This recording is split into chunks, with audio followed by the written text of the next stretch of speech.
Pastor Shirley Caesar said, "You name it, so I will."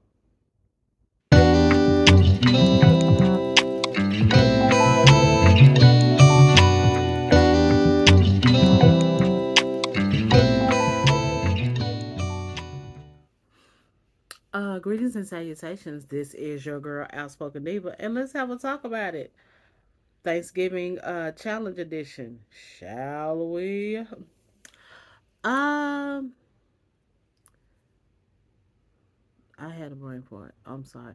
Oh, we are talking about today part of our Thanksgiving challenge. We are talking about Outspoken Diva's top 5 things she likes to eat on Thanksgiving. Some of these things I eat not on Thanksgiving, so that's a good thing. But some of them I only eat it on Thanksgiving because that's only when it's available. But well, just one of the things. Yo, no, two of the things go. So yeah,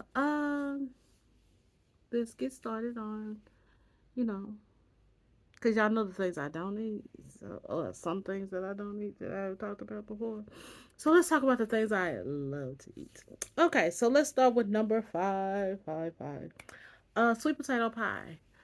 Um, uh, Sweet potato pie. Most food on Thanksgiving. If Thanksgiving to me is probably the food Olympics.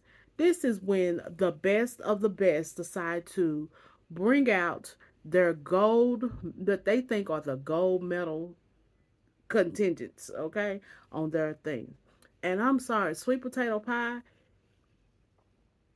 only the best of the best will bring out a sweet potato pie for Thanksgiving. I remember when I know how to make a sweet potato pie. I make a pretty decent one, I've been told, not to brag, but her pie, my pie be okay. It's still good. And I remember I practiced, you know, making pie before Thanksgiving, before pie. So you know. But yeah, sweet potato pie is the best to me during Thanksgiving time.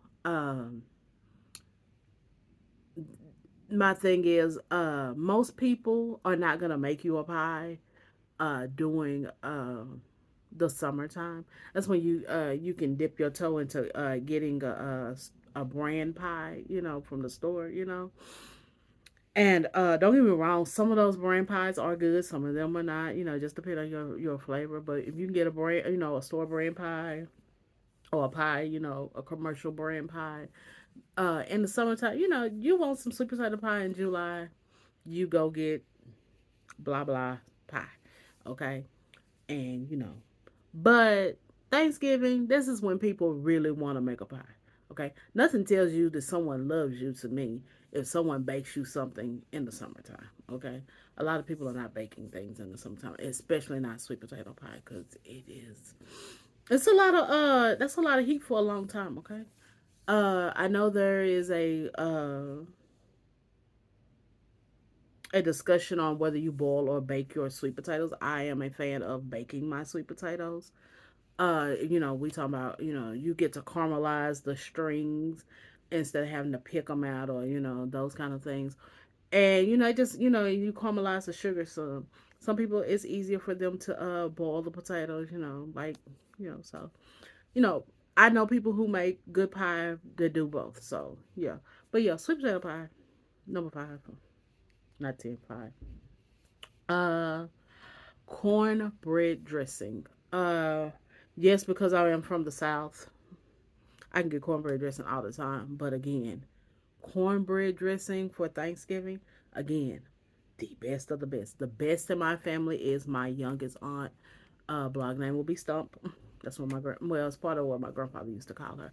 So, uh, she makes the best in our family.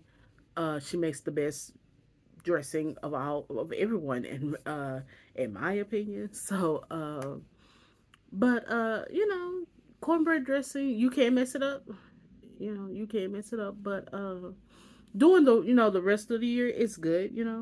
To me, even stovetop, if you add not stovetop dressing, I'm talking about stovetop the cornbread dressing, not the crouton with croutons. But the cornbread dressing, if you go on and add a little carrot, onion, and celery, you're going to saute those down and then add that in there during the year. Great. Thanksgiving, I would prefer, even though I have had, cornbread, stovetop cornbread dressing. I have had, but I prefer, the casserole someone takes, homemade, dressing. And, you know, it's good. My mom makes a vegetarian style, vegetarian style, and it's pretty decent. But again, it doesn't beat my aunt's, and my mom even say that herself because mom puts meat and other things, and all her love and stuff in it. So uh, yeah, cornbread dressing number 4. Number 3, um,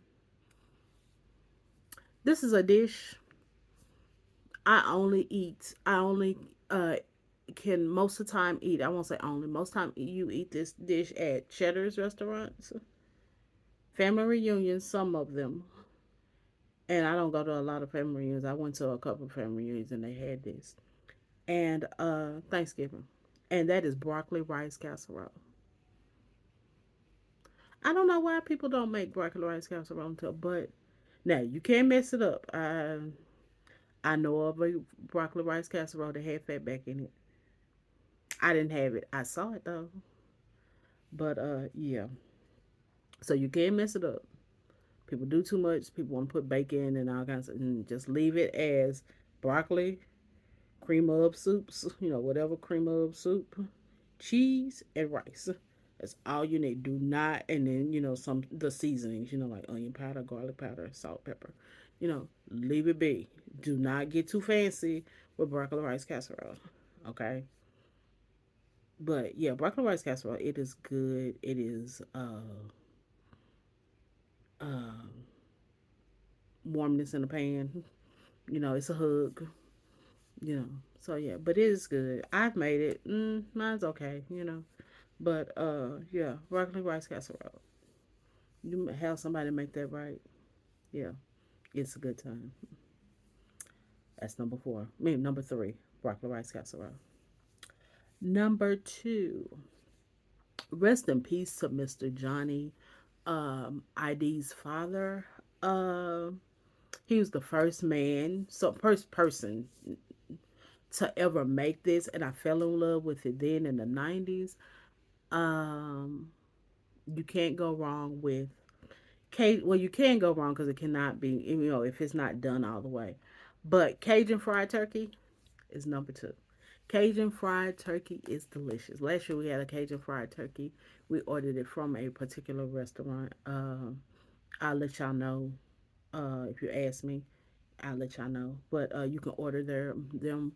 Well, yeah, you can order from some certain restaurants. Popeyes has a good one.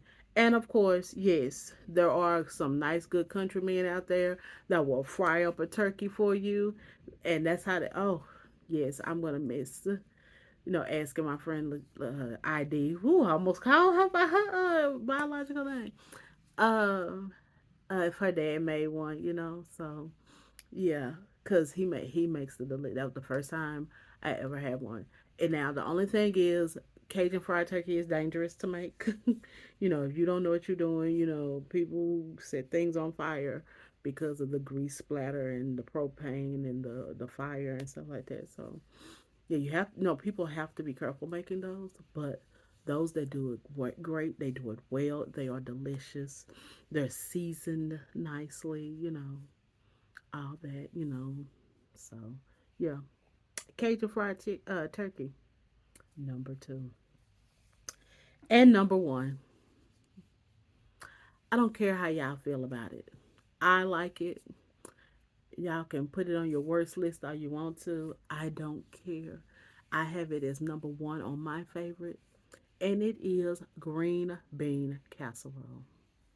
For a long time, I thought that my family was the only people that had green bean casserole, because every time I would say it, people would look at me like, "What is that?" You know. And then the next thing I know, people had the commercials. I brought the green bean casserole.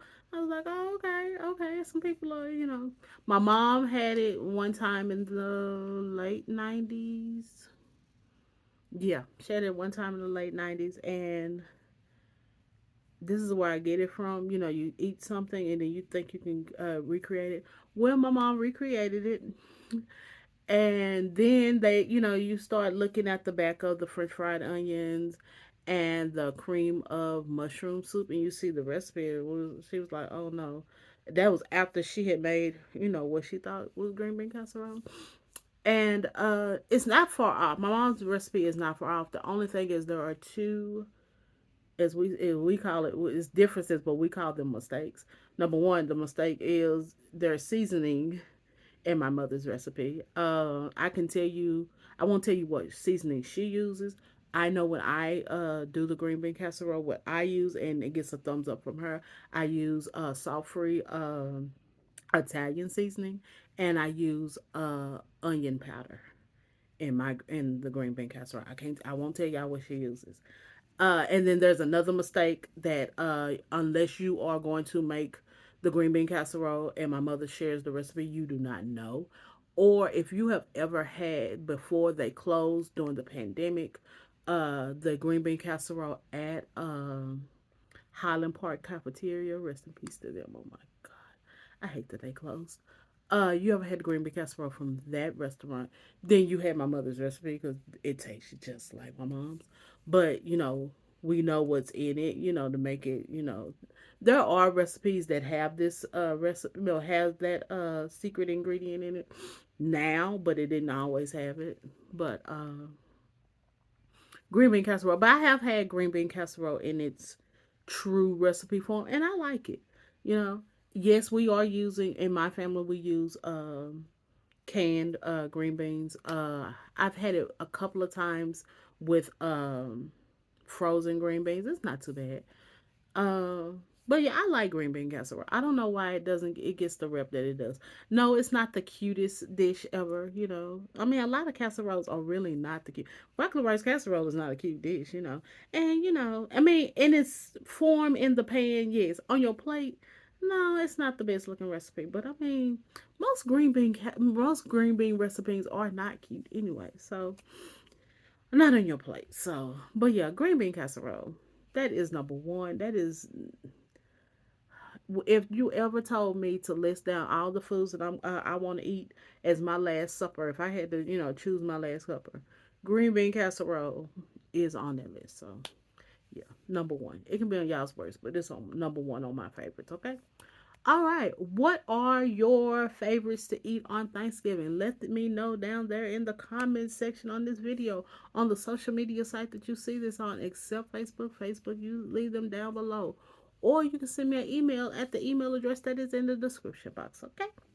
And other than that, no matter what you have on Thanksgiving, please be grateful. Please be thankful. Because someone out there will not have anything. And if you know of someone who does not have anything, share your meal. Share something with them. Okay? And other than that, talking to you in adult terms.